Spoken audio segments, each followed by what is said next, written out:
All right, we are officially live. Real estate investing made easy. It's time for dialing for dollars again. Anything can happen. Just remember that. So, no filters and there's no mute button. Not really, anyway. So, we're going to make these calls. Specifically, Chris closes your deal, is going to be closing deals. And also, he does close your deal, by the way. That's what we're going to be doing as well. Twice weekly, I think. Twice. Bring your transactions, and he'll call your motivated sellers, and then we're going to see him work his Chris closes your deal magic. So I say all that just to give the big introduction over to Chris. It's time for you to take the center stage, man, and do what you do. Closing deals. Exactly. All right, guys. Just posting a story here on Instagram so everybody knows where to go. But welcome, and we're about to go live on some seller calls here. So let's see what we can make happen. You want to change your name from Christian Weatherspoon to Chris closes your deal? That's my God-given name, sir. Why would I change that?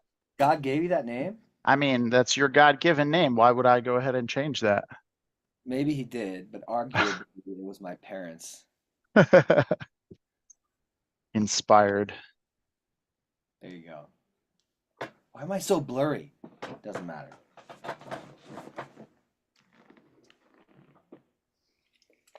All right. I can't hear the dial tone if you didn't press a button yet.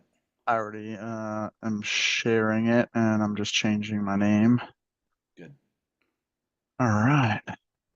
So we'll get started here in just a second. I got a couple sellers already kind of teed up, so let me just get on YouTube. So here we go. Perfect. All right, if you guys are just joining, we are about to get on seller calls. So I got some follow-ups to do and some voicemails to return. So let's jump right into it. So we are going to reach out to Sandy in Ohio. Sandy's about to sell her house. That she is.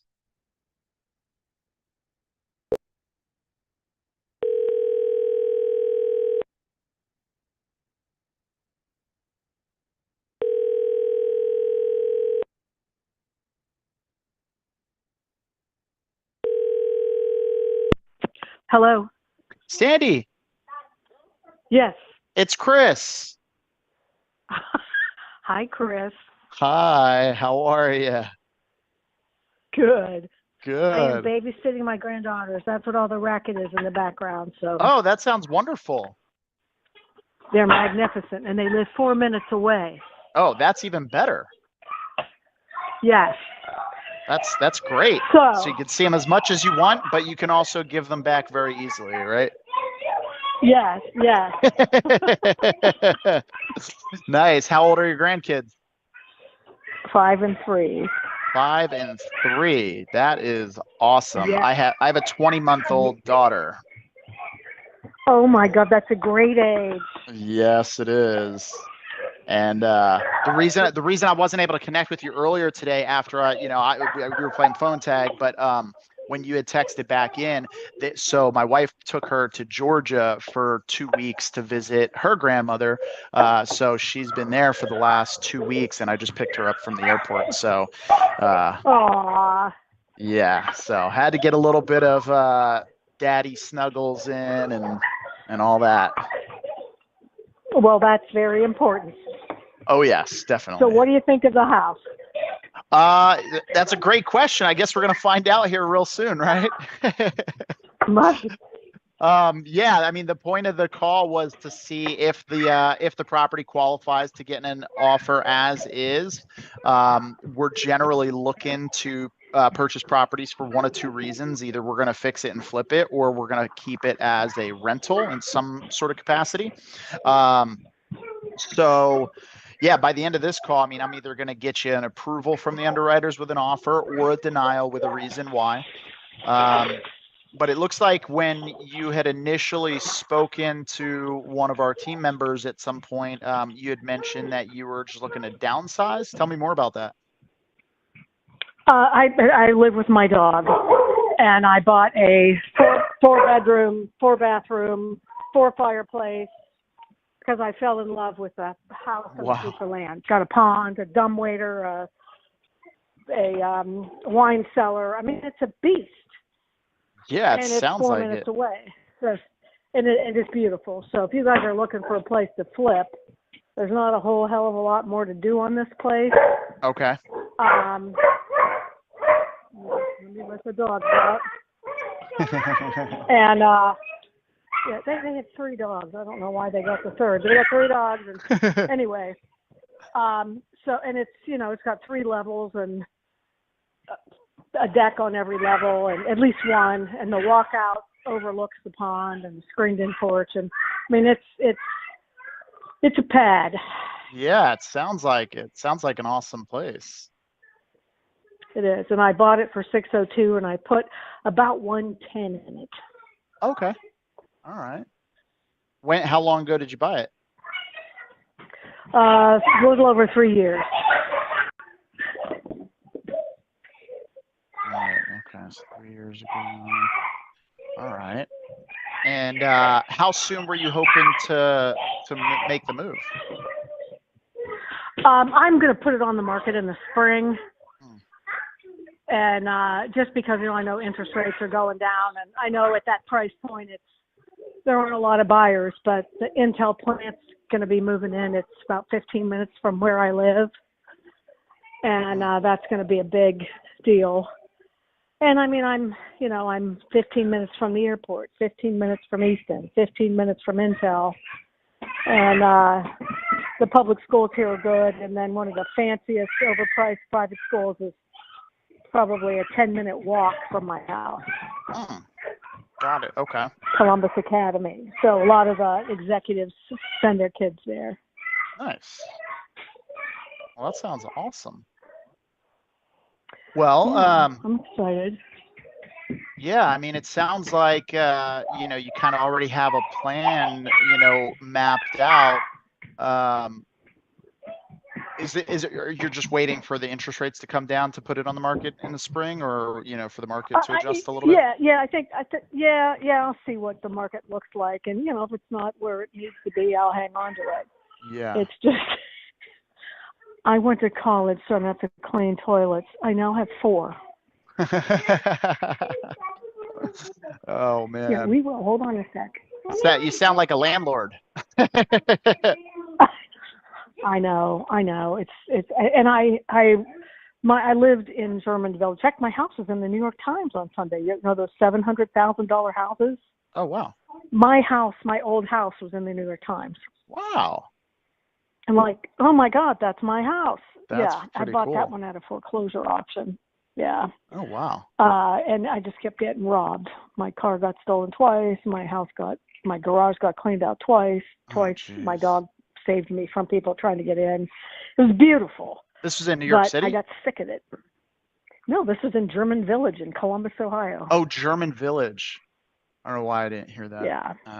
Wow. Okay. Man. Well, And I loved the house. I loved the neighborhood, and then I, couldn't find a place I wanted to live. I was going to pay cash for something small, and then I said to my realtor, "Show me this." And he goes, "What happened to pay cash for something small?" And I said, "Just show it to me." There's an owl who lives in the yard, and blue heron who fish in my pond. Oh, nice. And, Sounds like an and awesome you don't even retreat. know. I mean, it is, and I didn't even know it was there. Yeah. I mean, I lived in Northwest. I lived on campus because I went to Ohio State. I lived downtown, and then I'd never lived east. And I saw this and went, "Oh my God!" Yeah, I'm looking at And so- pictures online, and it looks like a beautiful place. Are you looking at the current house I'm in? Yeah. Yeah, on Klotz. Yeah. Yeah, and all the I'm on the phone. I'll talk to you in a minute. All the things that I did to it were cosmetic. Okay. I mean, those brick fireplaces. The one in the main room is painted like a oyster gray, and the shelving units are painted. I put hardwood in there, got a mantle. Nice. And then, like I said, the screened-in porch, and did some landscaping. The landscaping there was a pond that came with the house in the 70s, and it was more like a mosquito nesting ground. Oh, jeez. Yeah. Yeah, that's not exciting, especially for the kids. No, no, it's not. And there's a bat box on the side of the house, so there's no mosquitoes in the pond. The bats eat the mosquitoes. Oh, nice. Yes, That's great. It's very weird. I pulled the previous owners. I'm the fourth owner. The previous owners delivered the house plans to the house, the original architectural drawings. Oh, that's And awesome. I show up and there's a open box on my front porch, and I'm thinking, and in my old house you could have nothing delivered because it was gone. Oh, They yeah. would wait. People would wait. And I'm thinking, oh great, I moved in with the Porch Pirates, but it was the previous owner sending me the plans. Nice. Well, that's cool. Yeah. Yeah, it's a All right. Well, I guess, I mean, just out of curiosity, like, what are you hoping to walk away with on property? I'm going to put it on the market in the spring for $829,900. I'm getting a new roof too.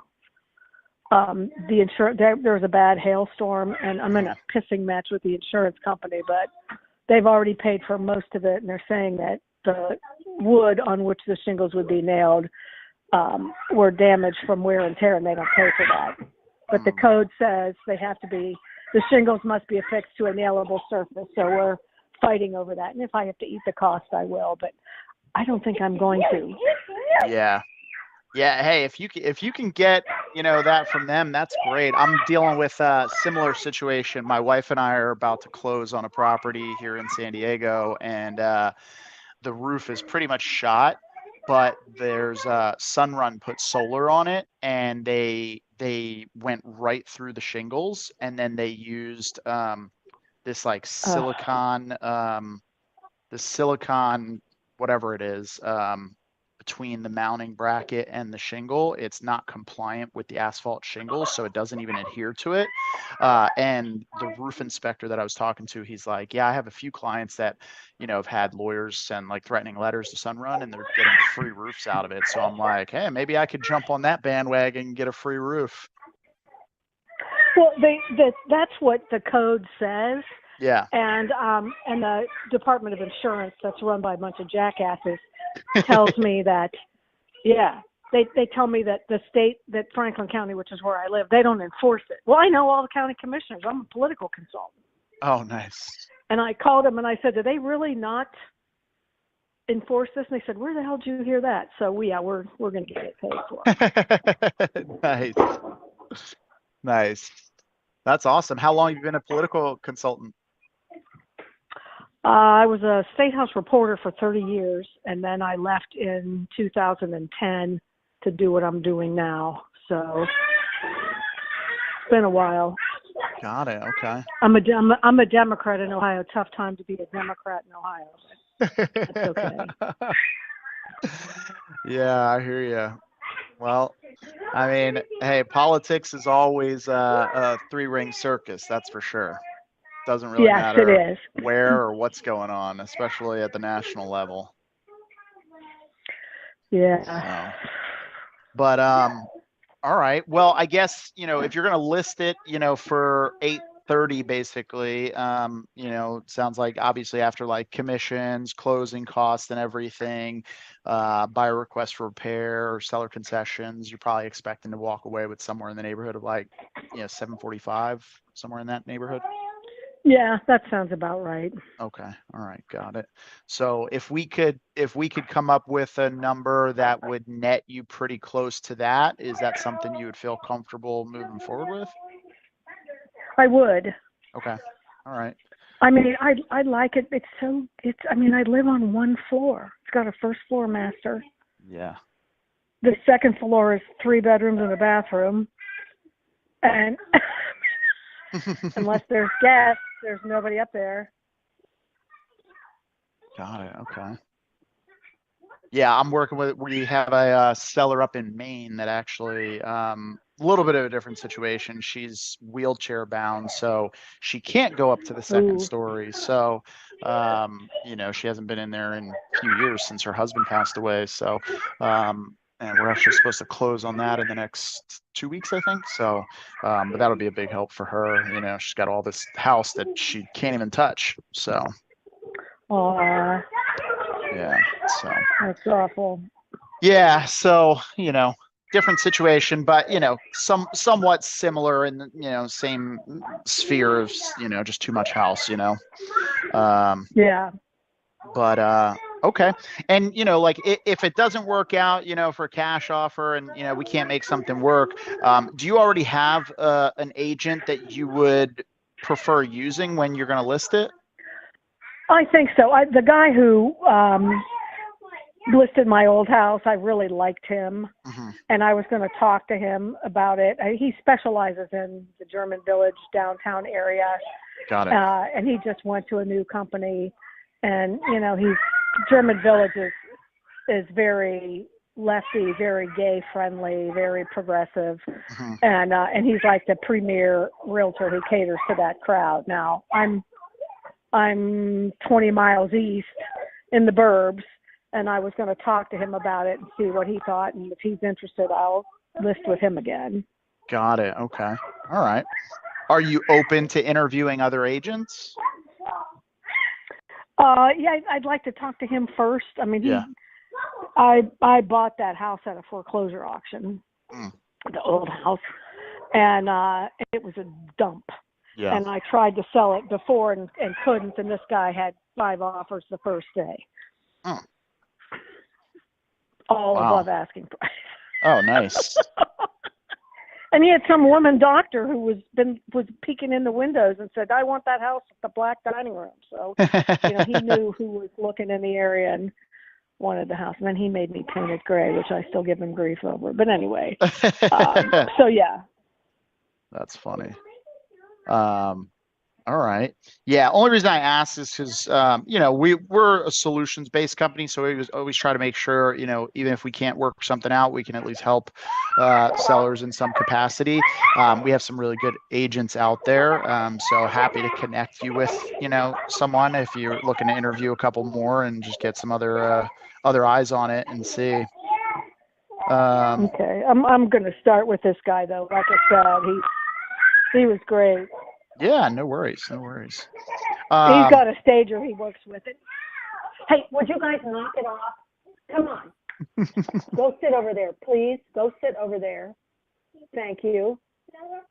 They're wrestling and somebody's going to get hurt. Anyway. Yeah, no worries. So yeah, if you already have somebody, that's cool too. But as far as like this property, I mean, so if we could come up with a number that made sense, I mean, how soon would you be open to possibly selling? I mean, I could be out quick if I need to be. Mm-hmm. Got it. Okay. And I mean, I've been looking to see what, you know, and I've seen a couple places because I want a pool. I want to put a pool in where I am. Mm-hmm. And so, you know, I just need something little with fewer bathrooms and room for a pool. Okay. Got it. I'm easy. Nice. That'll be great for the kids, right? It would be. If they want a 2-story one like in the Barbie Dream House, but I've already explained that's not going to happen. Nice. All right. Do you have a pen and a piece of paper? I'm going to have you jot down some info real quick, and then if we do get an offer approved, there'll be some more info you'll want to take down. Okay, let me get a something to write with. See, when you get on the phone, everybody goes crazy for some reason. Oh, it's my daughter. The moment I could be sitting there with her, watching her, if her mom's out, sitting there watching her, she'll just be quietly playing and I'll just be sitting there, you know, on my phone or watching TV or something. The moment I get a phone call and I'm in a conversation, Yep. and all of a sudden she just wants to be all up in the business. Yep. Okay, Sandy has a pen and a paper. Perfect. All right. So my name is Chris Deal. like Deal or No Deal. And spell that. Oh, okay. It's super easy. Yes, it is. And then our company is Lazarus Property Group, like Lazarus Yeah, from the okay. Bible. And then our phone number is 619 Mm-hmm. 525 Mm-hmm. Okay. And then our website, if you ever want to check us out, is www.lazprop.com. Is that case sensitive, Laz and Prop, or does it not matter? Nope, doesn't matter. The one thing that does matter though, Okay. there's some sort of error with the website. Like some websites, you don't have to put the www for whatever reason. If you don't put the www in, then it's going to kick back like an error. So just make sure you put that in and you'll be fine. Okay. I will do it. Cool. And then, yeah, I mean, I guess how long have you been considering selling?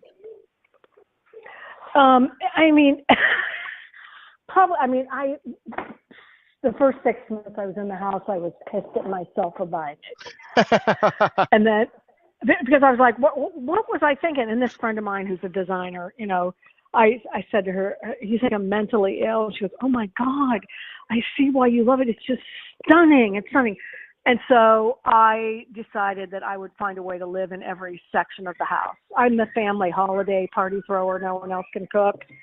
And so That's my fine. lower level is like 25 people for a sit-down dinner at Christmas. Oh, wow.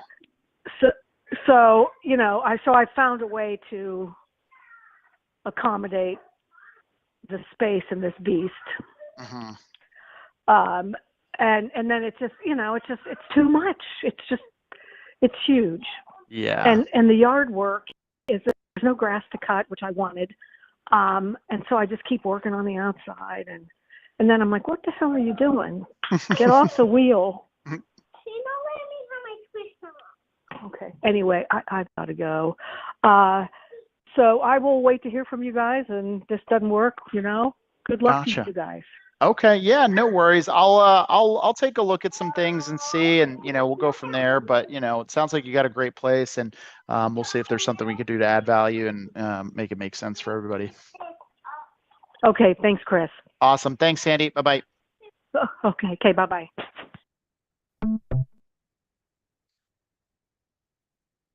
All right, so that didn't really go very far. Now, this one, she had called in a few times before, and we actually, Matt kind of underwrote it, but I forgot that he underwrote it before. It's kind of one of those things that's kind of like on the cusp, like it could be a good deal. But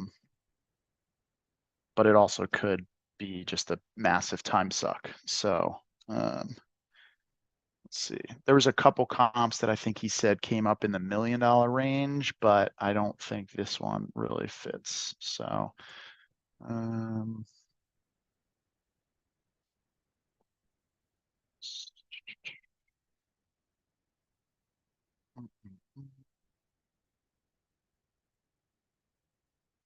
right, let's go to the next one.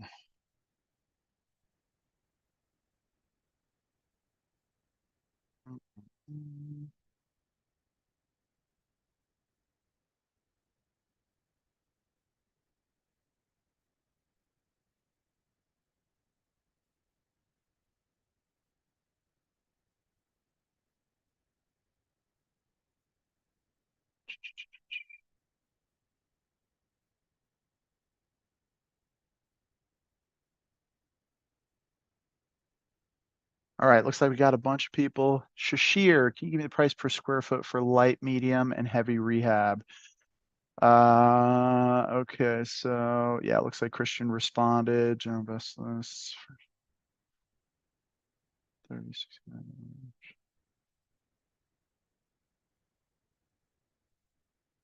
Yeah, I mean the price per square foot for rehabs, it's going to depend on what market you're in. What market are you doing deals in, Shashir?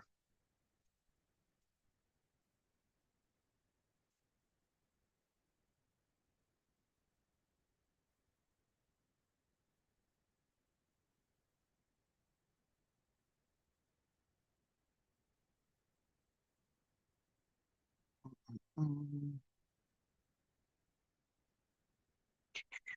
Okay, let's go on to the next one.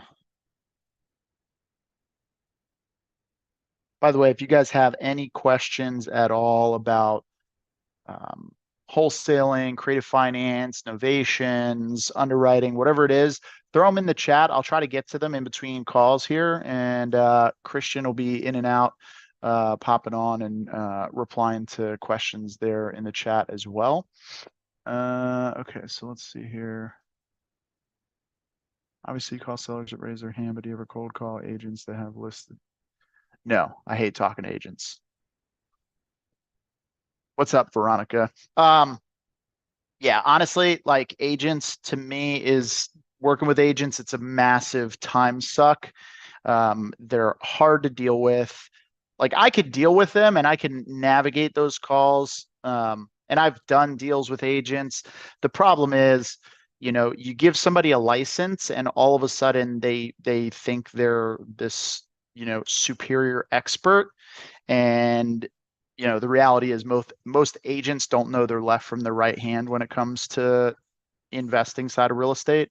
Um, and they just get in the way most times, and it ends up costing more money. And from a wholesaling standpoint, because we primarily do wholesaling innovations, we'll do some creative finance. God forbid you talk to an agent about creative finance. I mean, good luck. You're going to burn through a lot of agents to try to find the one that's even open to the discussion. But like for wholesaling, we've wholesaled on market properties, but I'm not going to talk to an agent. So when we do that, if you go on our YouTube channel and you look up the on market offer system that we have, if you want to make on market offers, we have a system that's dialed in that you can have a VA do. Like once you get it up and running, and basically what it'll do is you'll pull lists from Privy, and then you'll basically go through the process of blasting out just offers to like hundreds of agents that have on market properties with a pretty substantial discount packed in. And then all you're doing, the only agents you're actually going to talk to are the ones that actually respond to you, because they've demonstrated that they're open to discussing a significantly lower offer. And so when you get those are the ones you want to talk to. But if you just spend your time talking to any and all agents with listings, it can take a while to really get through to a lot of them and get any progress. So I always like working with direct to seller. Now, it's a gift and a curse, right? Direct to seller is way more unpredictable, right? Because sellers can come up with anything and talk about anything. Agents, you can have a very predictable workflow. So there is a benefit there. All right, so let's get this guy back on the phone. Okay, this one could be good. So this is a PPC lead. I'm dialing. He filled out a web form.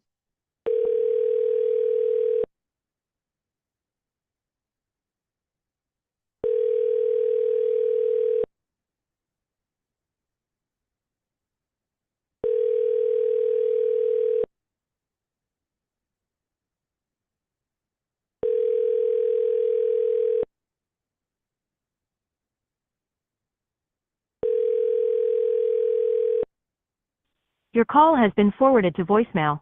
The person you're trying to reach is not available. At the tone, please record your message. When you have finished recording, you may hang up. Hey, Mark, it's Chris. I was reaching back out to you. Got a voicemail from you. Sorry, we missed each other earlier. I actually had to go pick up my wife and our 20-month-old from the airport. They just got back in town, so I've been out for a couple hours here. But give me a call back when you get a chance. I'll be here for about another hour. My number is 619.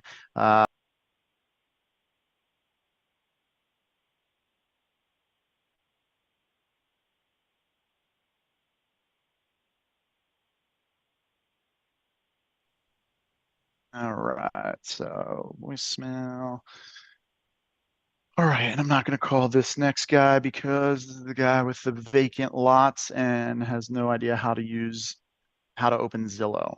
I was like pulling teeth earlier trying to get him to open up Zillow and just pull up a freaking map. So let's see here. All right, let's get some new leads that we're just going to churn through. So I'm curious, what CRM is everybody using? We're currently using Turnkey. So let's see here. Oh yes, Carmel. All right, let's see what his estimates. Okay, so he wants right around retail. All right, let's see here.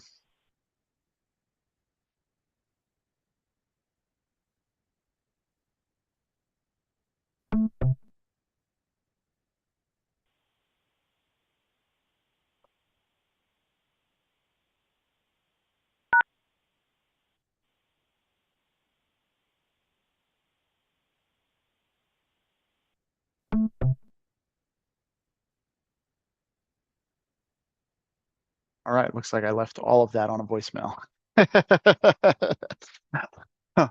All right.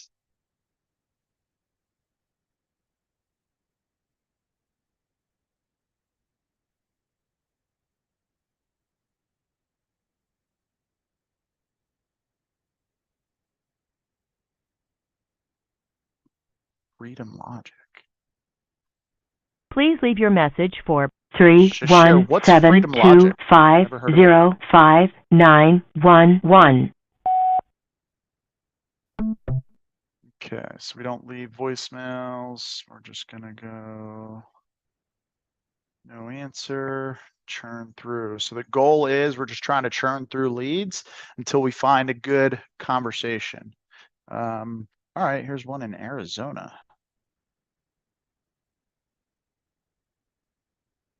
Let's see here.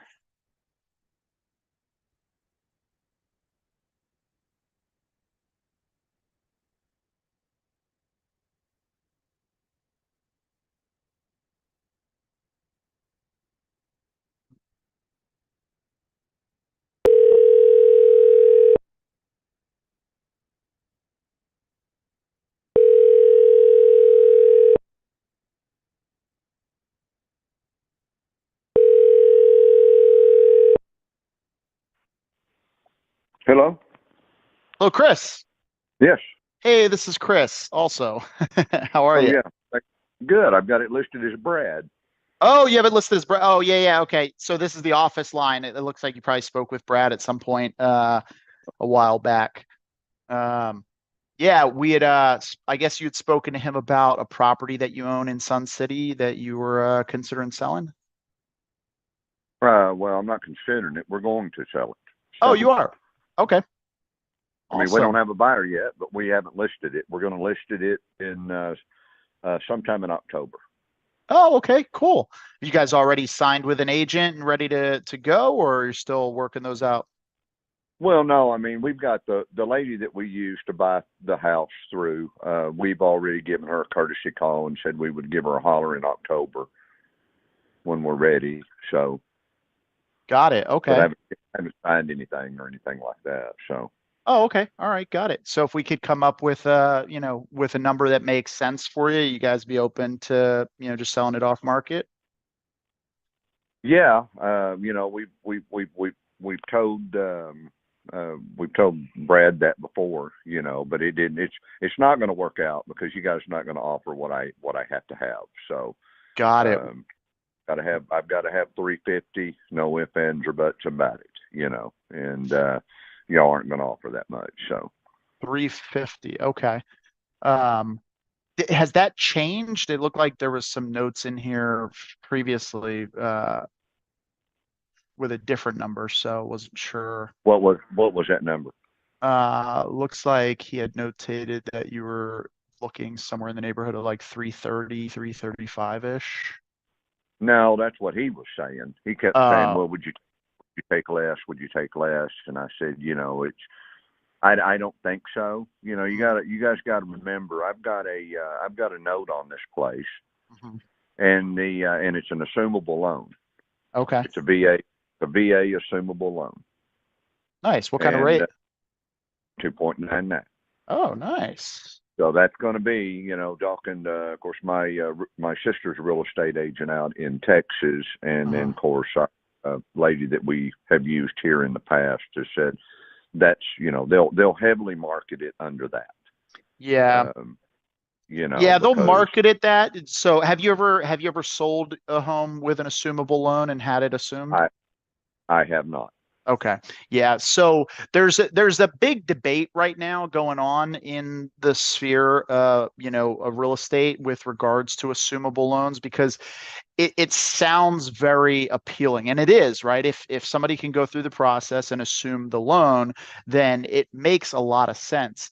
The problem is, and I forget who the politician is that's trying to push for some legislation and trying to like move that train a little faster. The problem is, anytime I've ever seen anybody going through the process to assume a loan, it's always taken 9 to 18 months. I've never seen anybody be able to fully assume a loan faster than that.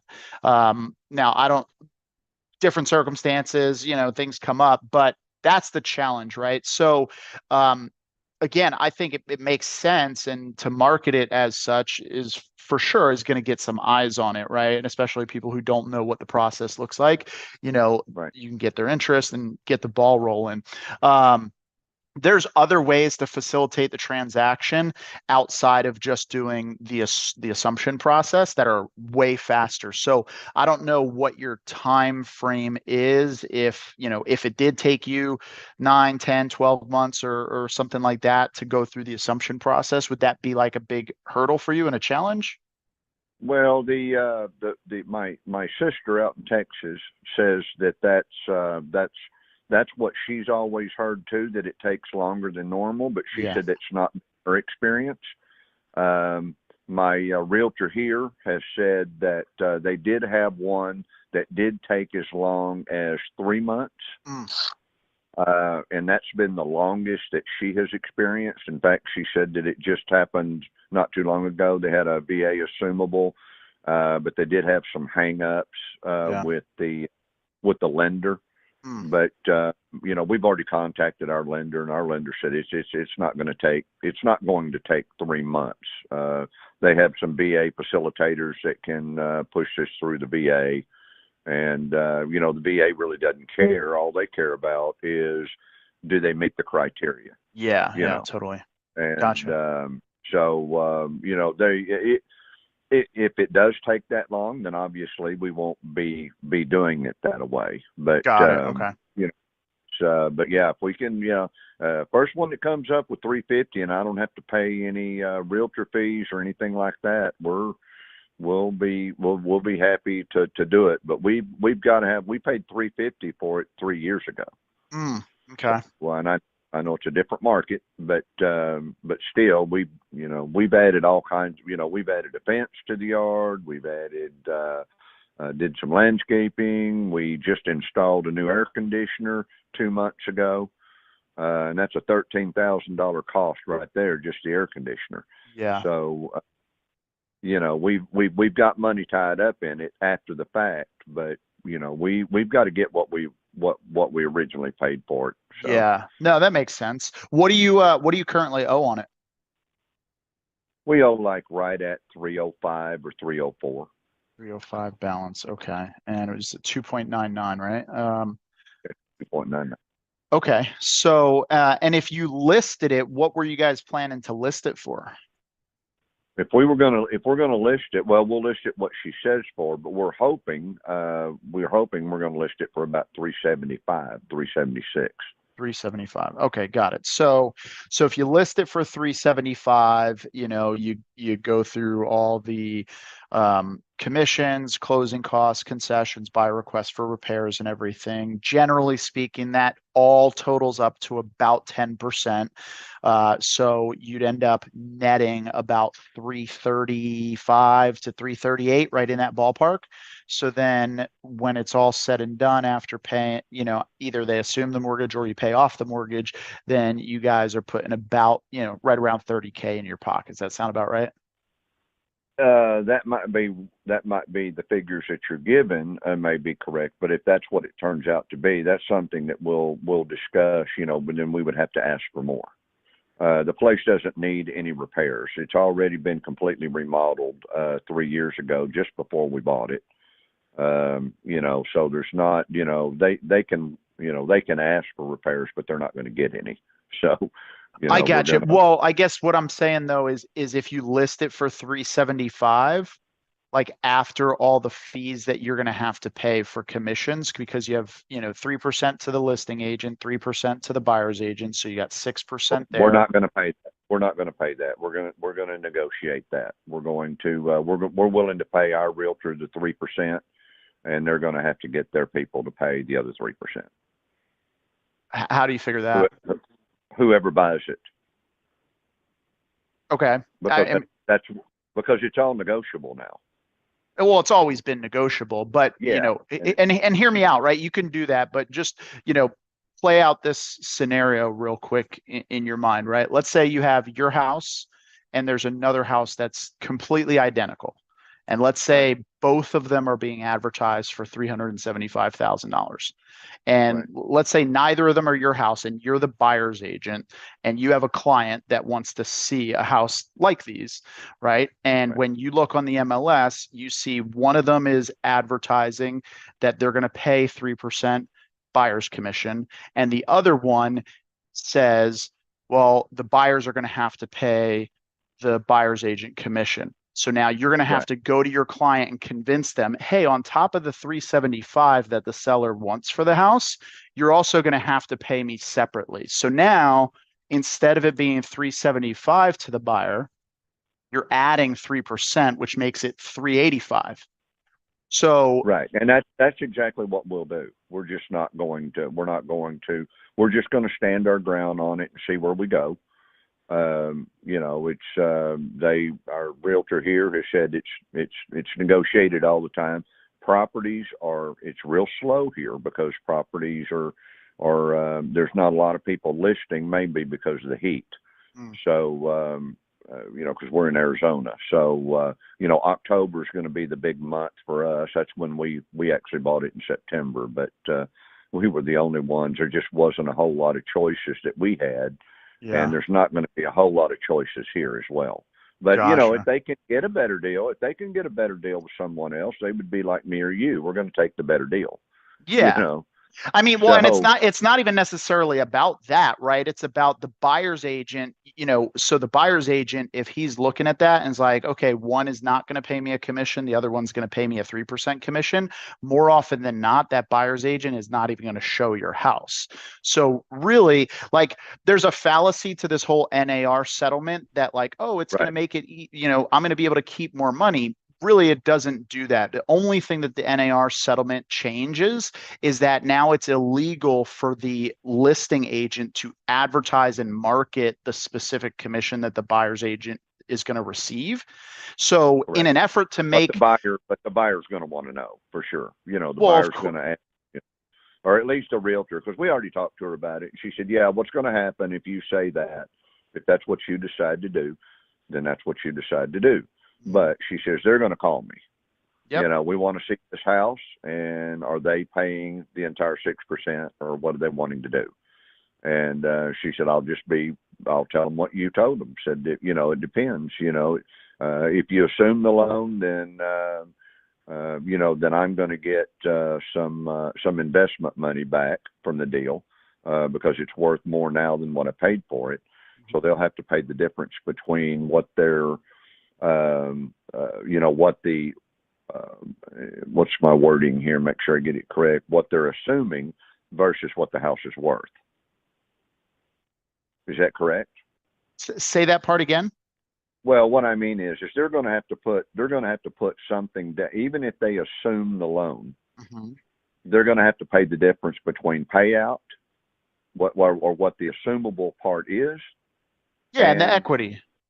And what the equity is. Yeah, and and the commissions and all that jazz. Yeah, totally. I mean, they'll have to bring cash up front for that portion, which in this case, I mean, if you're going to sell it for 375, and and again, right, like if all you get from this conversation is a perspective that might change the way you think about how you're going to sell it, like that's fine, whether we do business or not. But there's some things to think about, right? So again, assumption sounds great. But on a $375,000 house where you have a $305,000 mortgage, they're having to come to the table with $70,000, right? Which 70 divided by 375 is about 18 to 19%. So you're basically eliminating, a chunk of the population that doesn't have that much cash. Like when you bought the house, how much cash did you put down towards the house? I put down 25. 25. Just because Okay. I didn't have to. I just did. Exactly. Right. Now, Yeah. could you have put 75 down? Yes, I could have Okay. paid cash for it. Okay, perfect. So, and the vast majority, 80% of the homes in this area, according to our realtor, pay cash. okay. So, This is a retirement community, and most of the people that live in this community, this is their second home. This is their snowbird home. got it. Okay. So, Well, if that's the case, and you might be right about that, right? If that's the case, how is marketing a 2.9% assumable loan going to appeal to a demographic of people that generally are just going to pay cash for this second home? Yeah, we don't know. We're just going to make sure that it's marketed that way and I gotcha. in that way that they want. It gives them an option, just Yeah. like it gives me. Okay. All right. So, Well, let me ask you this. I mean, on the 350 number, right? If we could Mhm. structure something where we could come in and we could give you some cash up front and just take over the mortgage, right? Is that something you would be open to? Not at this time. We'll always keep that open. If we get towards the end and we get tired of being here and we get tired of waiting, then we'll consider that option. But as of this time, we're not willing to take that. It feels like whether it is or not, Chris, it feels like it feels like a risk. And we don't want to ever have to worry about it. Once we leave this house, we don't want to never have to worry about it again. And I know people that are in y'all line of business that do those kind of contracts will say it won't happen, but anything in this world can happen. And I don't want responsibility for the house ever again. I want to. We're in our late 60s, early 70s. And we're kind of an old school way of thinking in that regards, and so we're just trying to do it the old-fashioned way. And obviously, if something changes, then that we might have to consider it, but it's not going to be it's not going to be right away. Gotcha. This is the way I look at it. If somebody wants to invest in the property, then we're already discounting it at $350, which is what the value was of what it was 3 years ago. Mm-hmm. We still like we're giving them a heck of a deal. If they want to carry the note for that 2.99, we feel like we're doing them a big favor by doing that. And can I ask you a question? Sure. So you said something that I'm curious about. You said at 350 you're given a discount, right? But you're going to list the property for 375. So even if you don't pay a buyer's agent commission, you're still going to pay the seller's agent commission 3%, and you're going to still pay about 1.5% to potentially 2% in closing costs. So 375, if you take 5% off of that, is about 350. So you're not really given a discount. You're selling it retail without having to go through the realtor and pay the commissions. Am I wrong about that? I'm aware that, and that's where we felt like that would be the lowest we go. We haven't talked to her, and she'll do comps. A lot of people buy houses here, and I've only got a few more minutes, Chris. I don't mean to be rude, no but worries. I have to have a CAT scan done just for part of my physical. And gotcha. so I don't have much more time. I have to actually be there here pretty soon, but I don't want to cut you short, but we are just, it may be 385. Homes in this area that are being bought, it's just right down the street, are being purchased in the 200s, and they're selling in the 400s because they're remodeling them. Gotcha. And this house has already been remodeled. There's just not anything. Maybe a new roof, but it's not in horrible shape, but it is a little bit older roof. That's the only thing that hasn't been done. It's freshly painted. It's got no carpet. It's got no popcorn. It's got new appliances. It's got all tile flooring, granite counters. Everything is 3 years old. So we just are going to, several houses. One at the end of our block down here sold for $425, and I think they bought it for like $260 or something like that, and remodeled it and flipped it. So Got it. they don't have to. So we know the value of it. When I said 375, that's just where I felt like that we had to be really, really close to. But the final decision will come when she comes to visit, tells us what she'd like to list a place for, so that we know we can actually tabulate those numbers that you're doing off the 375. Yeah, I gotcha.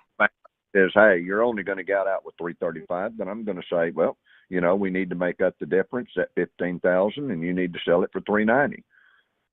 Or you can market it. You can ask for 390, right? Yours is a 2-bed, 2-bath, right? That's correct. Okay, and it's about 1,500 square feet. Yeah, I think it's 1,590 or something like that. Okay, all right. I only ask because there's a property on 130th Ave right around the corner from you that has been on the market for 69 days and is currently listed for 340, and it's pretty much renovated.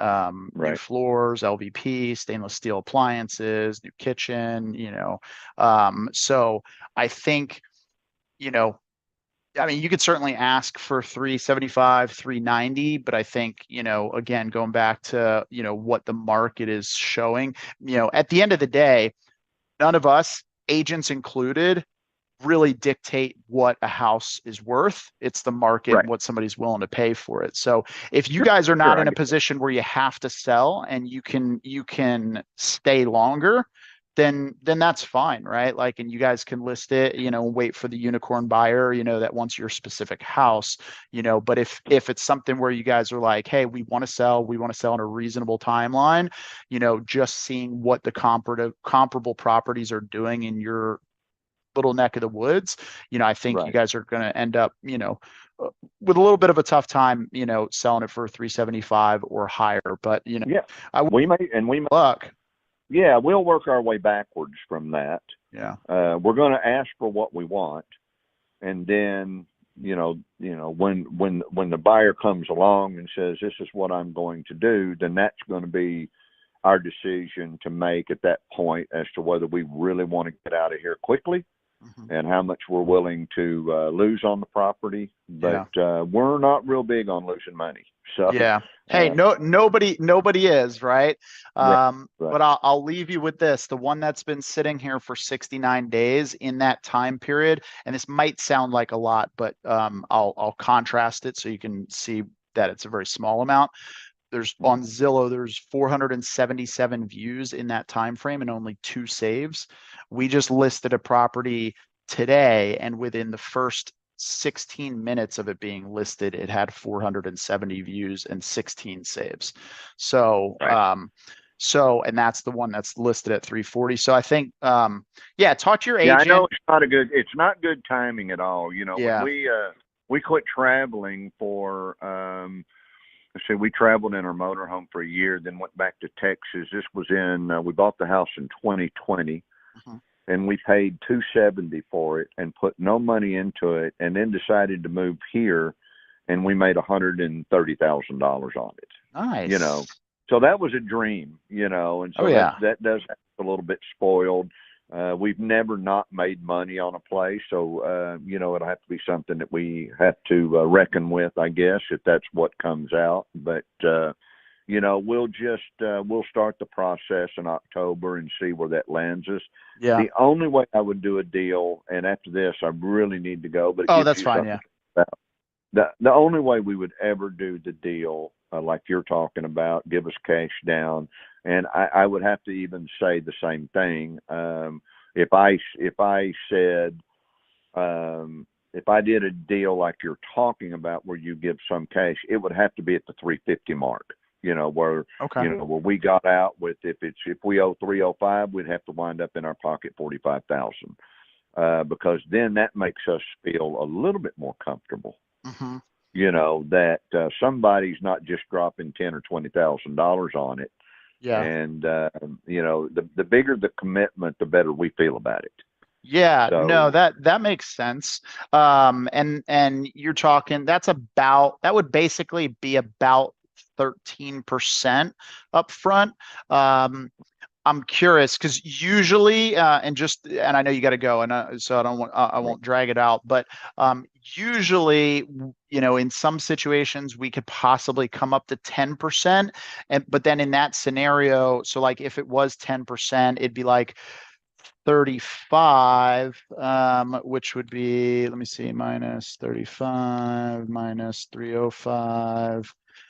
So that would leave about 10K in equity there. But what we've done in the past in those types of situations is we set up like a short-term note with that remaining equity, like over, you know, 24 months or something like that to pay that down. I mean, if that was the only way we could make something like this work, is that something you would even entertain? I mean, we'd still be coming to the table with about, you know, 35K plus closing costs, you know, plus we'll probably put some work into the property, you know, so, yeah.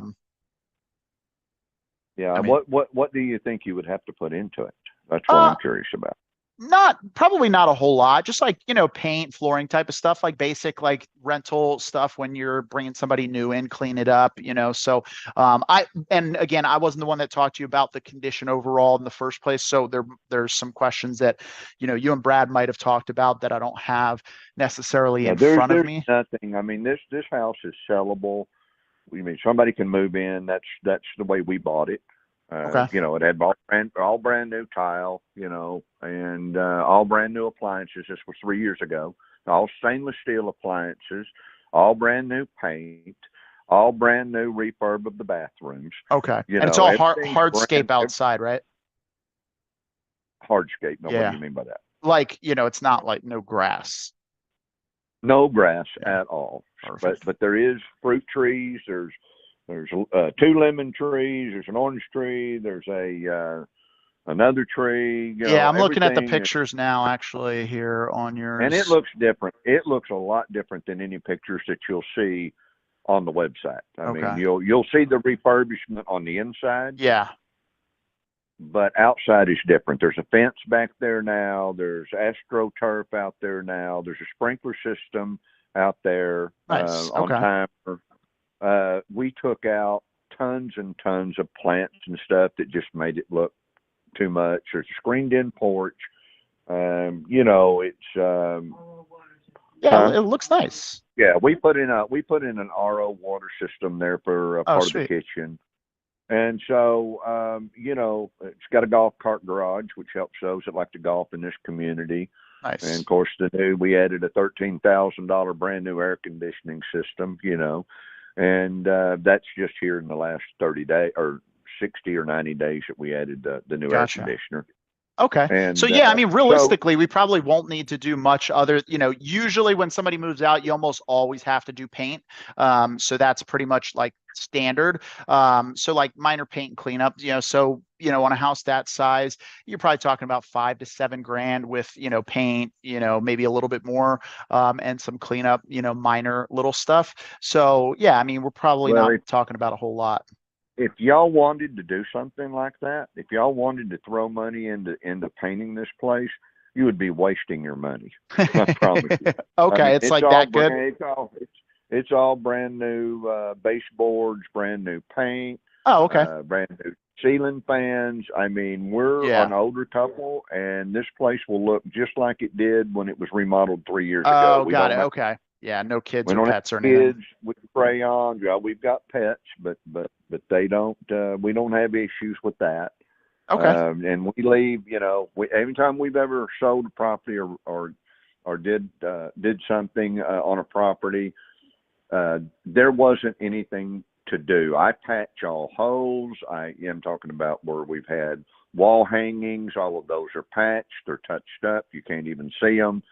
That's it. No matter what deal we cut with anybody where somebody's buying it or doing it like you're wanting to do it, that's on us. We're not going to leave the house unless we thought somebody can move right in and they don't have to do Yeah. anything. So, Gotcha. Okay. All right. uh, Well, if that's the case, we probably wouldn't need to put a whole lot into it. But yeah, I mean, generally, we on the cash up front, we typically can't really. It doesn't really make sense a lot of times to exceed 10% up front. But if we could do, the 10% up front and then take the other, I think it's like 10K that would be left over, and then pay you that over, like 24, 36 months or something like that, or come up Right. with something, then we might be able to make something like that work, where it's win-win for everybody.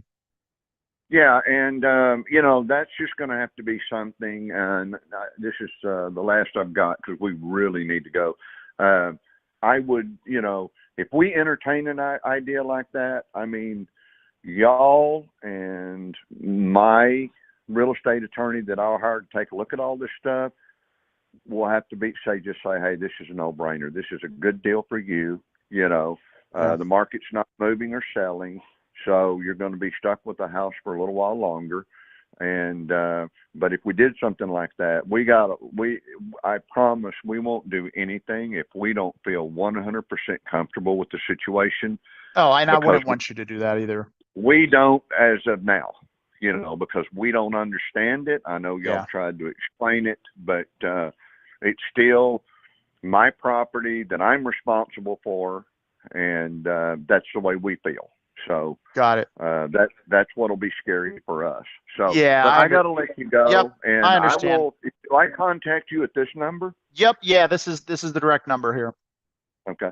Hey, if I get, if we get to thinking differently about this, I'll give you a call back. Your name was Chris, so that'll be easy. And I'm going to change it from Brad Garcia to Chris. Okay. Yep. And my last name is Deal. Like, let's make a deal. Perfect. All right, Chris. Well, I appreciate it, and we'll keep in contact with y'all and let you know what we decide. I have nobody else's people that's called me about stuff like this. I've just basically said, hey, if I ever want to do a deal, I know who I'm going to be dealing with like that. So awesome. But I will let you go, and sounds good. As soon as I can. Yeah, good luck with your test. Hopefully everything, hopefully that comes back all flying colors. Oh yeah, I'm too ornery to have any problems. So. All right, buddy. Thank you, man. All right, brother. Have a good one. See ya. Bye-bye. Goodbye. All right. What's up, Brandon Clark? Getting on watching some seller calls. We got a nice audience here today. Welcome everybody, jumping on some seller calls. That guy, I was actually surprised that went where it went, and there might be an opportunity there. This is in Sun City, Arizona. Got a 2.99% interest rate. So I doubt it'll go anywhere. About to hit the Padre game. Nice. That's what's up, man. It's freaking hot as balls out there. So good luck. Good luck with that. I picked my wife and baby up from the airport. We had to drive out to El Cajon earlier, and it was 106 degrees out in El Cajon. Like, get me the heck out of here. Okay, so let's see. We're gonna put this guy in. Do a call back in like a couple weeks. This guy's not going to go for a creative deal unless he tests the market, but he's not going to sell his house. There's a comp that's literally 240 and has been on or 340 and has been on for 69 days. So I'm just going to let him go on the market. Where are you calling? From my office. Pocket. No, I'm just kidding. No, calling wherever the CRM serves up. So we have like 1,500 leads in the CRM, and it'll just serve up one at a time based on the newest lead in the system. This one, I don't know why this one got served up because it was a follow-up. So I'm going to put this guy into October. I'll follow up with him. Let's see. All right, and I'm not going to have a heck of a lot more time. I mean, I probably, if I get one more person on a reasonable length call, then we might be able to crank that out. So 350 wants his equity up front. Oh, what type of leads are they? Oh, thanks, Veronica. Yeah, that would like obviously I'm not following a script for that because we've already made an offer to him and stuff. So kind of have to go off the cusp. I honestly, if I'm being really nitpicky about that call, I spent too much time, digging into the pitching it as assumable and, kind of like battling about kind of nitpicky stuff. Really what I should have done is just kind of like focused more on like what the result he was trying to accomplish and figure out what his pain is and what his reason for selling is. Now to Brandon's point about not too much pain, I mean, I don't know exactly the motivation for why they're selling, but it sounds like they want to get out of there. And, it didn't sound like they have a whole heck of a lot of time, because when I talked to him about the assumption process taking potentially 9 months or longer, he didn't really sound excited about that. So let's see.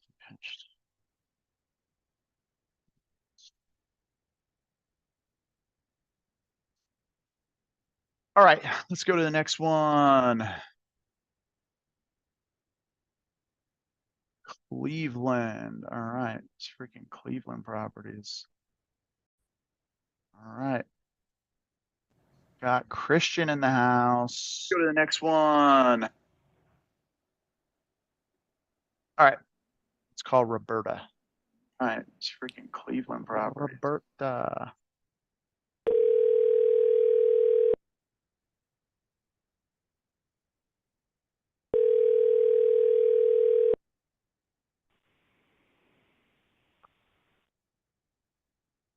Hello.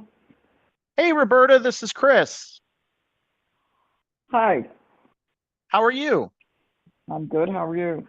I'm doing fantastic. I just picked my wife and my 20-month-old baby girl up from the airport and haven't seen them in 2 weeks. So I'm over the moon. Well, that's good. What can I do for it, Chris? Yeah, I was calling about your property over on 123rd Street. It looks like you had spoken to one of our referral companies and they paired us with you. Thought we would be a good fit for you. Did I catch you at a bad time? No, I just was on the phone, so I that's why I hesitated. I didn't know what it was.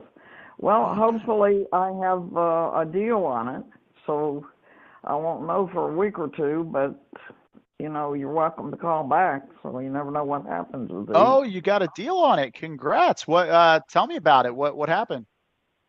Well, there was just someone who offered like you called and wanted to buy it, and as you know, I don't know if you know, I live in Florida, so I definitely didn't need it. So we struck up a deal, and hopefully it's going to go through. I hope so.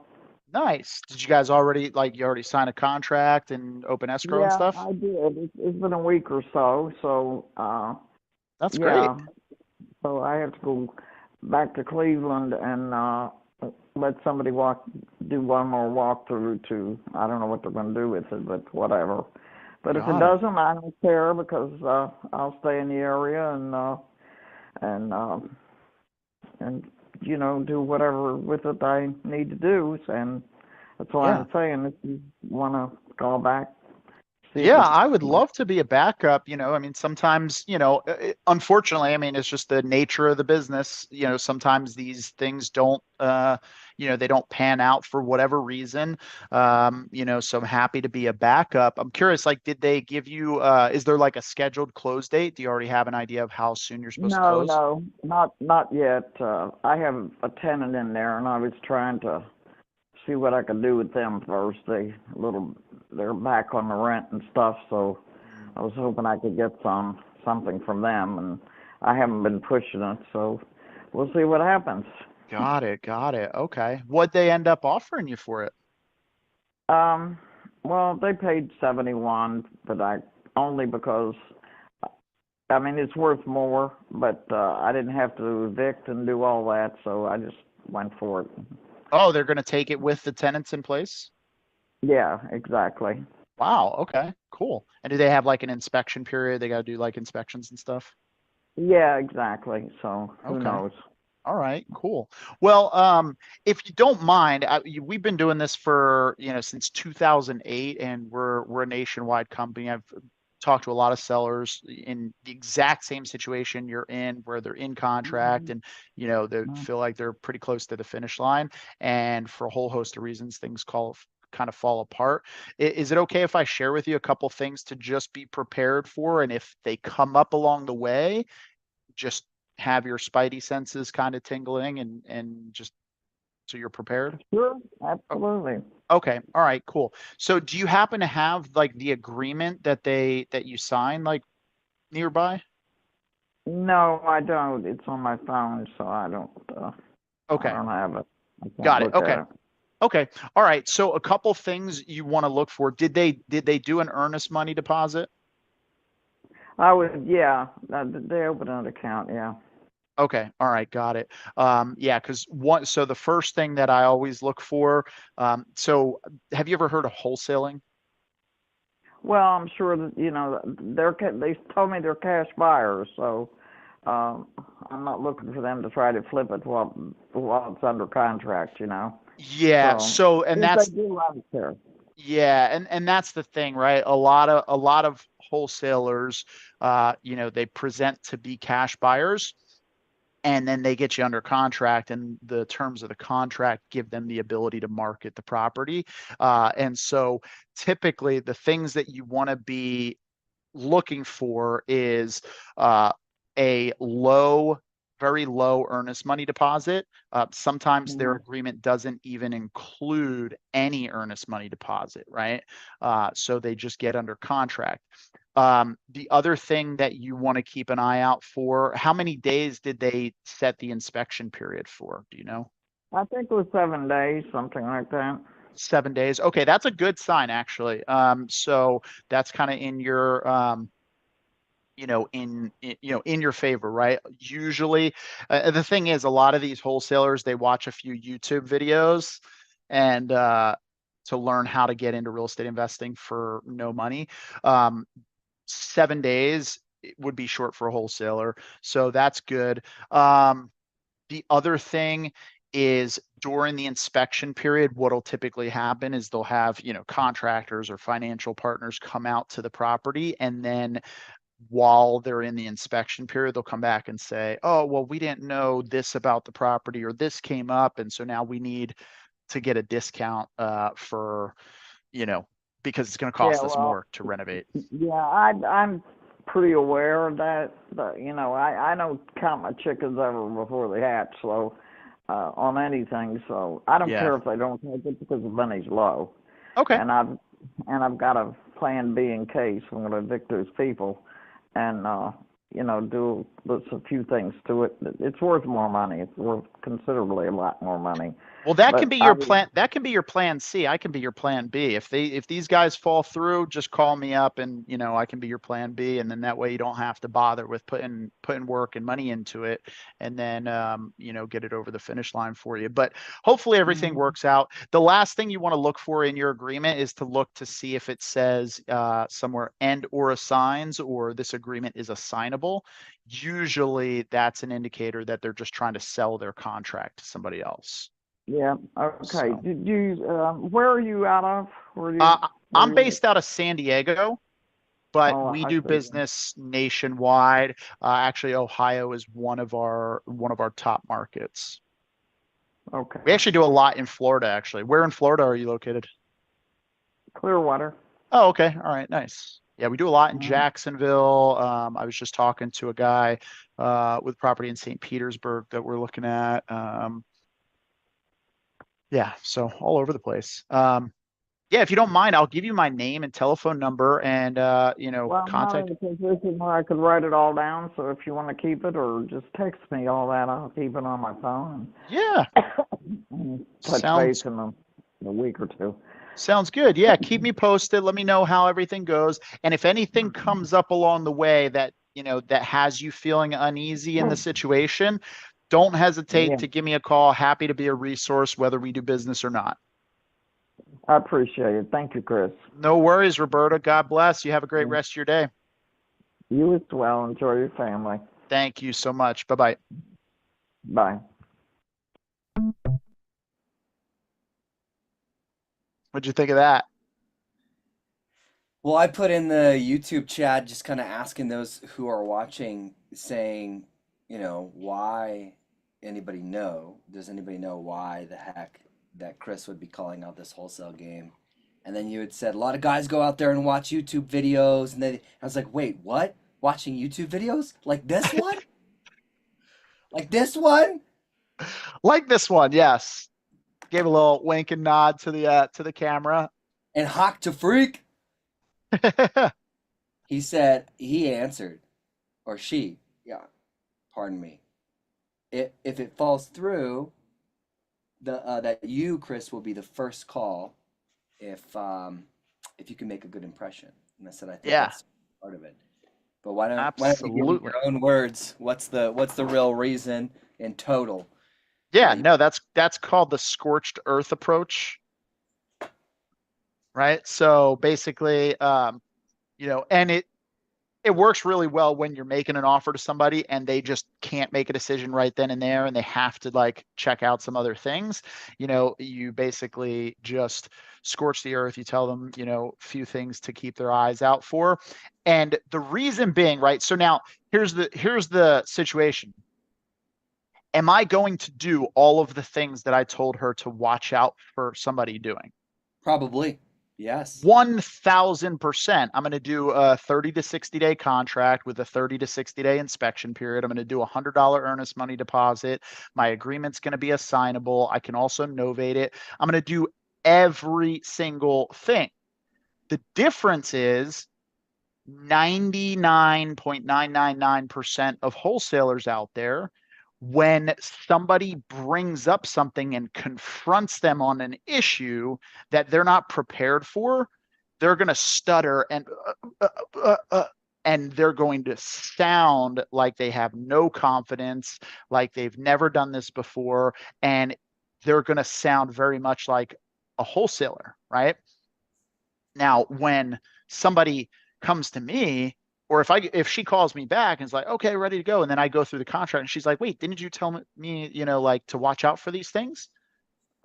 How do you think I'm going to handle that? Oh, I want to pull people who are watching, man. I don't want to give away. I know this is our okay. game. Yeah. So to everybody watching, right? Like if she calls me back and then I'm going through the contract and she's like, wait a second, this has everything you told me to watch out for. This has everything in it. Like, I thought you told me I shouldn't sign a contract like that. What do you guys think? How do you guys think I'm going to handle that?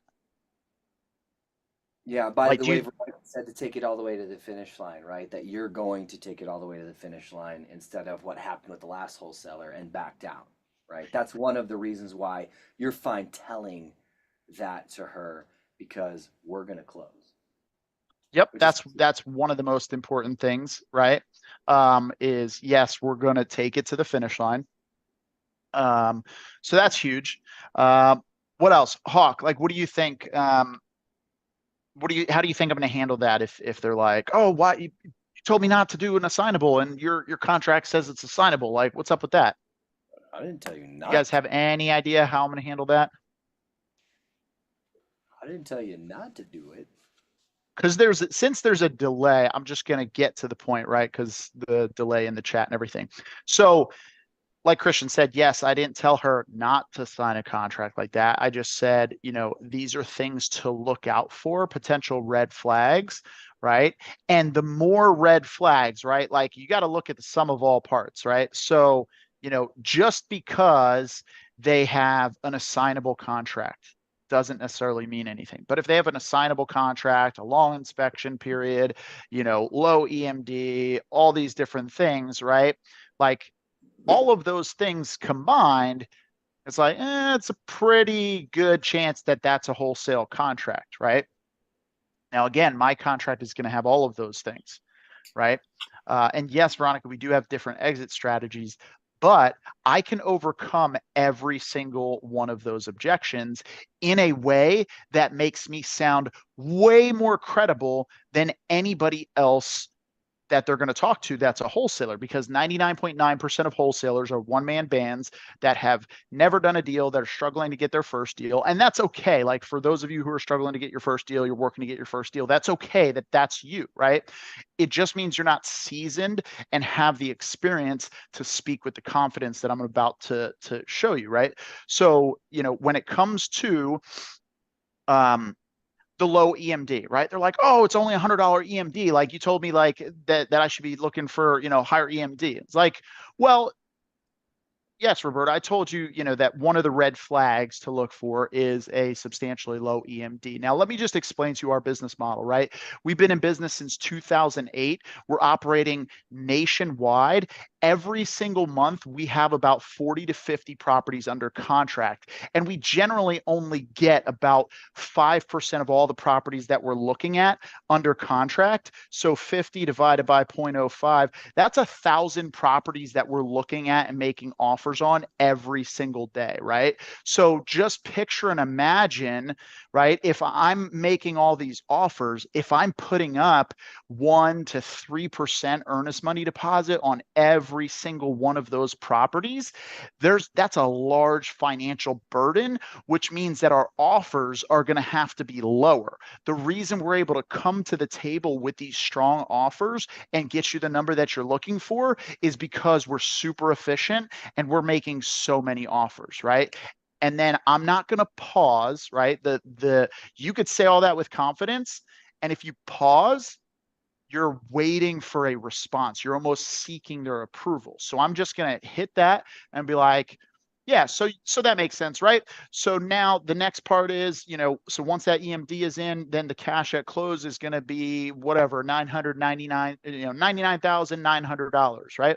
And then I'm going to keep rolling through. Okay, close of escrow, blah, blah, blah, blah. All right, so our closing time frame, 60 days.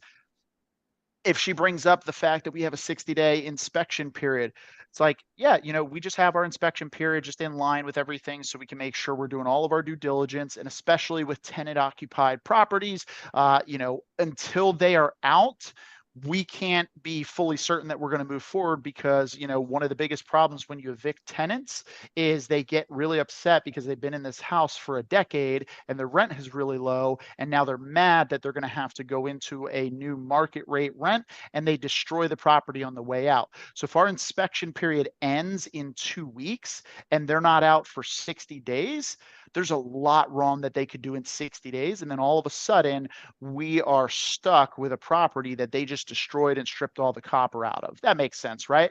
So as you can see, now we are going to need continued access to the property as we go through and do our inspections, right? So I'm building more credibility along the way as I'm overcoming those objections. Yeah, if it's and then the copper out of, that's maybe. Say that again. So if it's an area where you risk getting the copper stripped out, unless you're doing things like Section 8, you may want to avoid. Hey, I mean, meth addicts will take copper out of everything. It's true that those areas exist and some people make a lot of money, but that's not necessarily areas that we target. Yeah, for sure.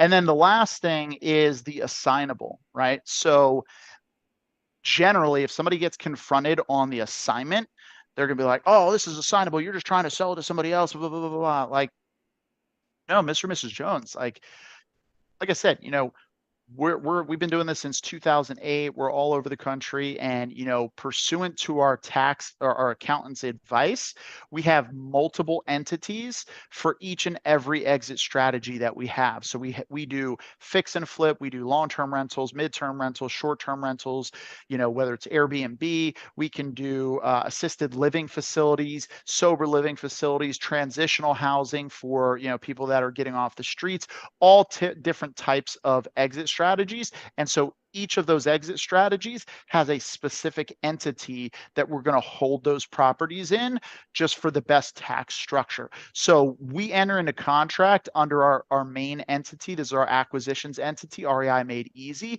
And at some point, once the guys that are smarter than me that make these decisions, once they determine which exit strategy we're going to leverage. We're just going to simply assign it to that other entity, right?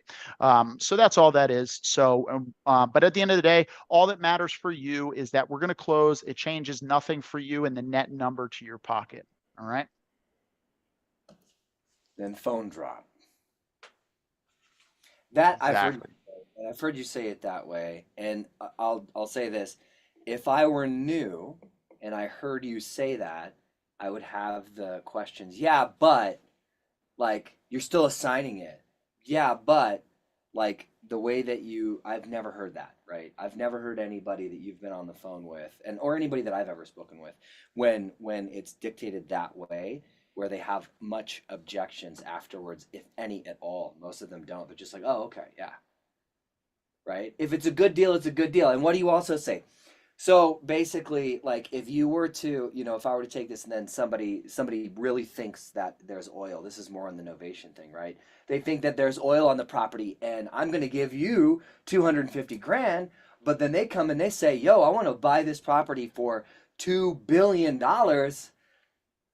You're not going to be mad at me. I get the difference. If they Yep. think they're right in so many words. That actually happened like yesterday or the other day. Yesterday or the day before. Yeah, actually, and I literally just freestyled that. Like I had never said that before. I just came up with that because I was and so here's the thing, right? Like we're always trying to like solve problems, and really this is called objection blocking, right?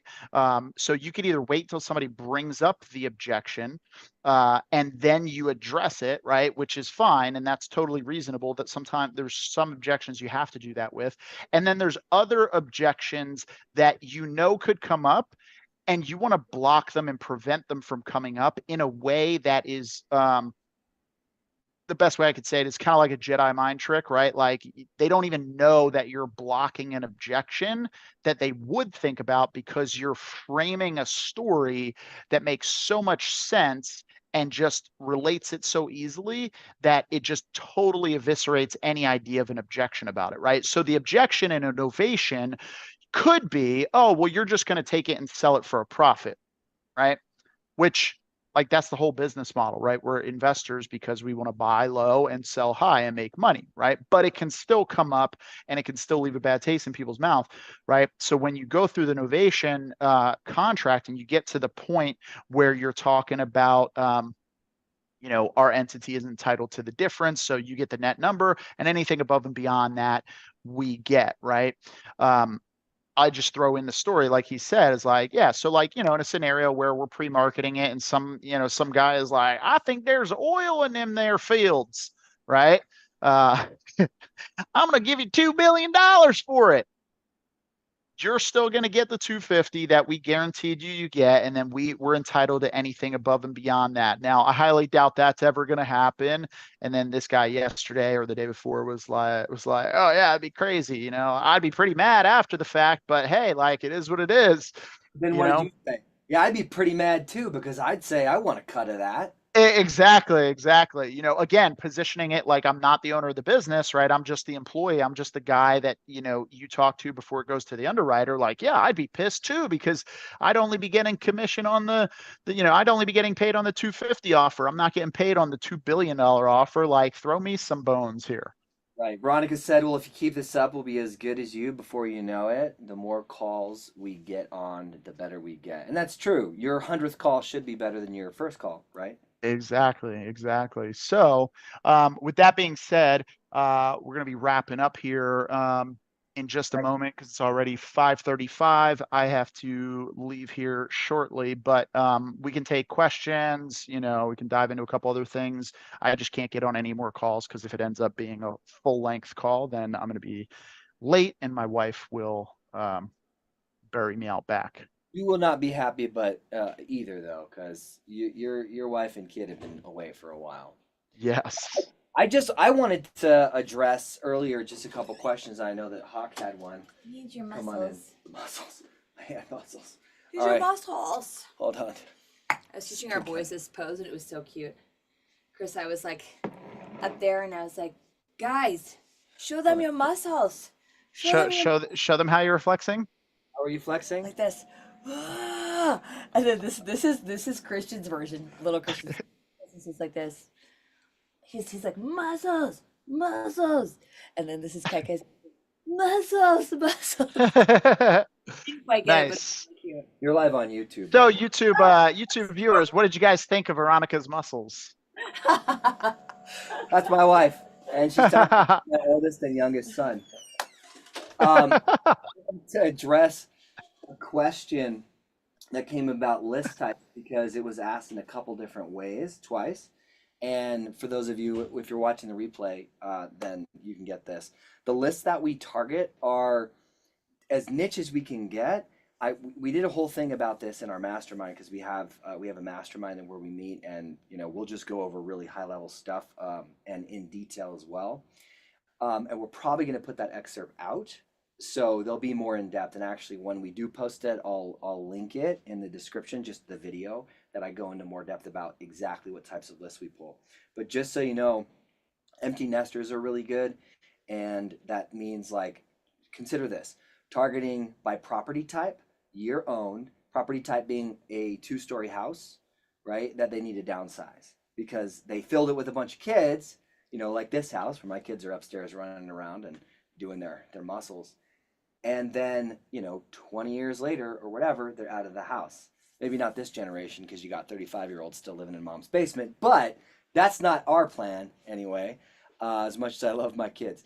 So that type of granular characteristic searches will help you kind of fashion lists that are going to ostensibly have more motivation, and they're all prospect lists. And that's just a very small piece to it. There's a lot more to talk about, but that, and then the other one is we consistently target your standard 30, 60, 90-day late lists, like NOD, pre-foreclosure, stuff like that in all the markets. And we do it every 2 weeks because you got to stay on top of it. So whatever market you're in, it's like Chris says with leads, the more they sit, they're like fish. The more they sit, the more they stink. In that regard, the foreclosure situation, they could already be sold at auction if you get a late list. But yes, Veronica. Yes, you like Veronica's name, my wife, Veronica. Good name. It's a good name. Absolutely. Just wanted to answer that quick question because I know it came in. If you guys have any other questions, you can ask them. If we have the time, we'll answer them. I know that Chris has got to go and he wants to see his baby girl and his wife. And I think that opening the bottle means that I'm going to have dinner soon. So Nice. By the way, if you guys didn't pick up on the fact that I pulled out exactly what she's under contract for with that other buyer, don't be shy to ask that. A lot of newer guys and girls are super shy or hesitant to ask, like, oh, I think it's not really, a good idea. It's like, it's all in how you frame it. If you're just like, oh, how much did you sell it to them for? You might get resistance on that. It's like, oh, what'd the contract say? Or, how much did they enter a contract for? Just like keep it casual and light, and if you're congratulating them, and that's the whole thing. Notice I started the conversation when she said that. It was all, oh, congrats, that's awesome, really excited for you, right? I'm selling her on the fact that it's a done deal. Veronica's asking, what's the ARV for that one? That's a great question. I have no clue. I didn't do any underwriting. And so if you're asking that question, I'm going to make an assumption here that I may be false on, but consider this. The fact that you're asking that question, I got really virtually nowhere in the call pursuant to the actual property or any of the information, tells me that you might be underwriting properties before you're getting on the call with sellers. Is that a fair assessment, or are you not doing that, just out of curiosity? it's a really good point. She also asked another question that I'll address right now.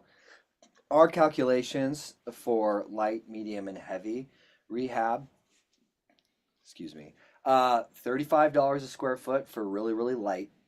That's just general. Sometimes we'll take it on a range, though, depending on the markets and depending on the neighborhoods, because you have to understand, if it's a carpet and paint job in a rental area versus a luxury area, that is going to be a sliding scale. So I won't get into the specifics of luxury all the way down to like your median and low price point houses in any market, but 35K square foot would be low or light. 40, 45 or so would be your medium. And then I would put it up all the way to like 50 to 60 being your hard rehabs. Rehab costs have gone up, not just for hard materials, even though they went up and then came down. In fact, it's funny because we did a whole thing where we rewrote our entire budget estimator, which you guys I think can get for free. Doesn't matter. It's linked in the description. I'll do that later. But we rewrote all of the numbers for the abbreviated deal analyzer, which looks just like this, because here it is.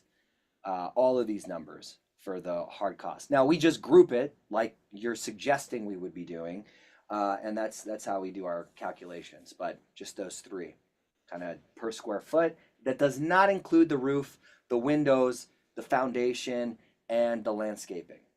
Okay.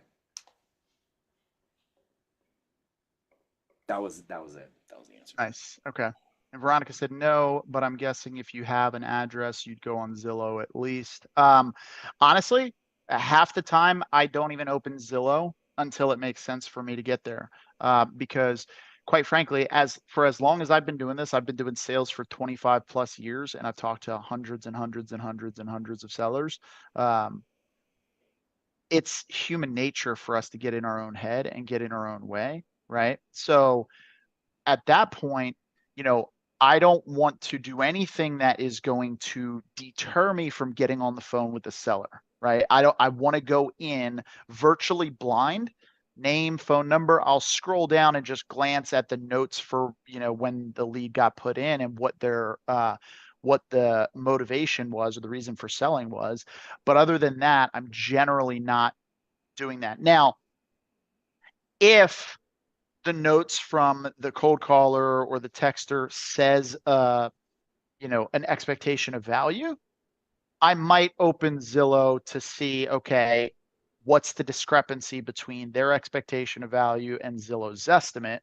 And that's because one of the criteria that I look for to determine if I'm going to make an offer is, do they want 90% of Zillow or less? Right. So if they can make a decision today and they want 90% or less of Zillow, I'll make them an offer. Or if they can make a decision, make a decision today is like the primary, most important thing. If they can't, then I don't want to work with them. I'll move on and I'll follow up with them. So as long as they can do that, then I want to check one of the other three boxes, which is either they want 90% or less of Zillow, they're distressed in some way, financially, emotionally, or their property is distressed, or their property is not livable, which would, / financeable, which would fall under distressed in some capacity. But again, I want to check one of those boxes. Now, if they're ready to sell, they have no distress, the property is livable and financeable, and they want the Zestimate or more, there's no point in me working with them because there's not significant enough motivation for me to get a deal, right? You get a deal based on motivation, right? The more motivated, the motivation goes up, price goes down, right? Motivation's low, price is high. Yup.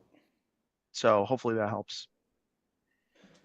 Well, let's see. Any more questions? Una pregunta. Any good strategy to find contractors? Yeah. Christian probably has some. Yeah, did a whole thing on that, whole training.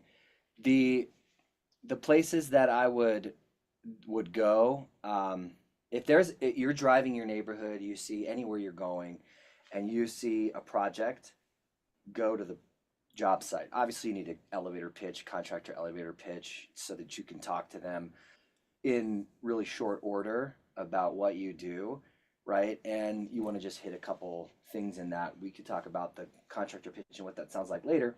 But job sites are really good because they're there. You can see the quality of work that they do, which you need to observe anyway.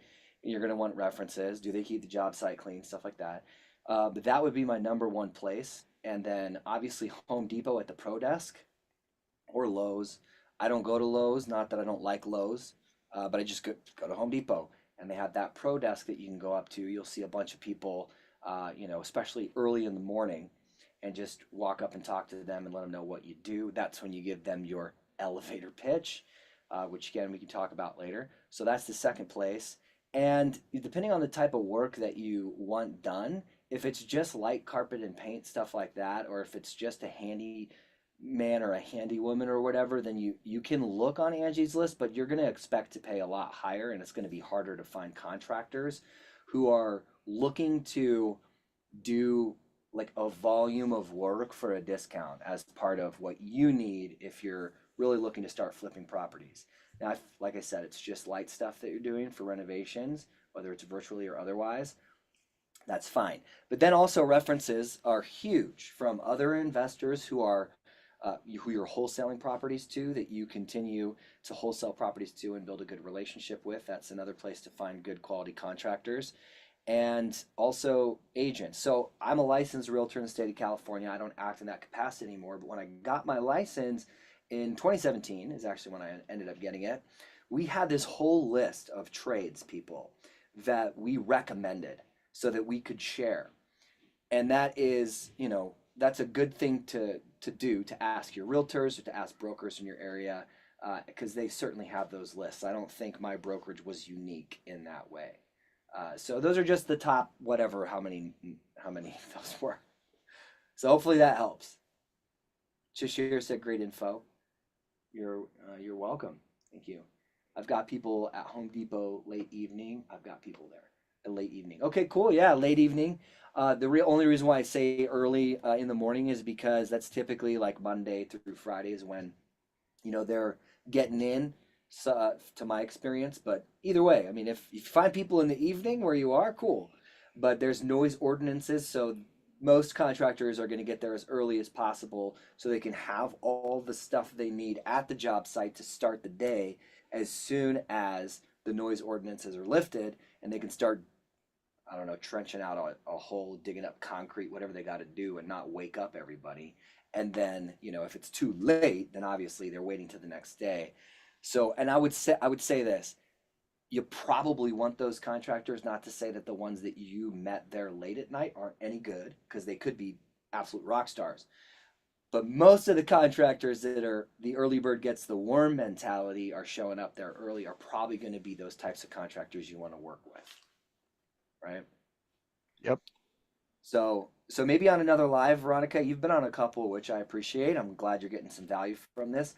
I'd be happy to go through the entire pitch, the entire everything, the documents you need from start to finish, the bidding process and all that stuff, because it's certainly something that you want to do right. 1000%. And, wise man once told me that contractors are like underwear. You want to change them early and often. Who was that wise man? Did you just pay me a compliment? I think, I mean, I've got at least one a year in me. You got to ring the deal bell, man, because that's. Thank you. My non-alcoholic beer to you. We can't hear that, by the way. It's okay. We'll edit it in. Non-alcoholic. Yeah. Cool. I might have time for one more question, but then we're gonna jump off. So thanks for the triple thumbs up, Veronica. Hope you all got some value from it. Yeah, we can't hear that bell. All right. Well, all right.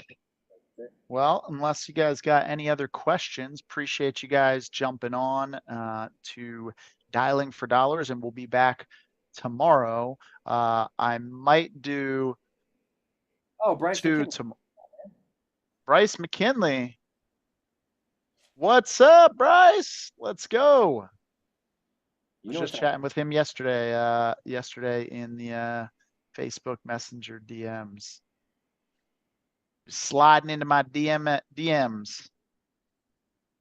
Dang mustard, just missed you. Message redacted. Sorry, that's now in the ether forever. The accent that you brought up about the oil rig, you said there must be oil in them there fields or whatever. Fields. I thought it was interesting that you chose that type of accent. I was thinking like, there must be oil in that field somewhere. That's weird. Sounded like a dignitary from. Yeah, I was honestly, I was reminiscing about uh Yes, hashtag. Beverly Hill, what was it? Beverly Hillbillies. Yeah, yeah.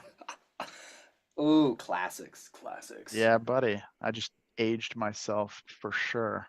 Yeah, I learned all that from my dad. Those references. Nice. No, I'm But yeah, kidding. Bryce, I'll be going live on seller calls pretty much every day, for at least 3 hours a day. So this one has been almost 2 hours, and I was on for an hour and a half earlier today. I might do 2 sessions tomorrow, an early morning session and an afternoon session. So yeah, buddy, there might be oil in them there fields. I'll give you $2 billion for this. It's funny because I'm watching the replay that's delayed, and then as it comes through, I think there's a 15 to 20-second delay. Nice. Let's do it, man. Let's do it. I'm actually going to be doing once or twice a week. I'll take other people's leads and call them too. But yeah, maybe we should do like bring people in the Zoom and jump on some calls and get some like more interaction. And then if people want to bring leads, like they can bring the leads, tell me what the situation is, and then I'm happy to jump on a call and, lock them up. Or specifically, like the things that I'm really looking for is if you guys have deals that that are not working as a cash wholesale deal and you need us to flip it to a novation, we can do that. Flip it to a novation. We can get it listed. We can get the deal moved across the finish line and dispoed for you. As well as, cash wholesales, we can dispo those. You can go to closeanddispo.com, submit your deals there, or you could just come on here on the live and let me know like, hey, I've got a lead or a deal, and we'll help you lock it up and close it down and get paid. I said that's how he started. 4 years straight, live seller call. Nice. No surprise there. All right. Everybody, thank you so much for hanging out with us and hanging out with Chris, being a part of the channel. Together, we're going to make real estate investing easy. Y'all have a fantastic evening wherever Awesome. Hang out for a second, Christian. I'm hanging, dude. Cool. See you guys. I don't know how to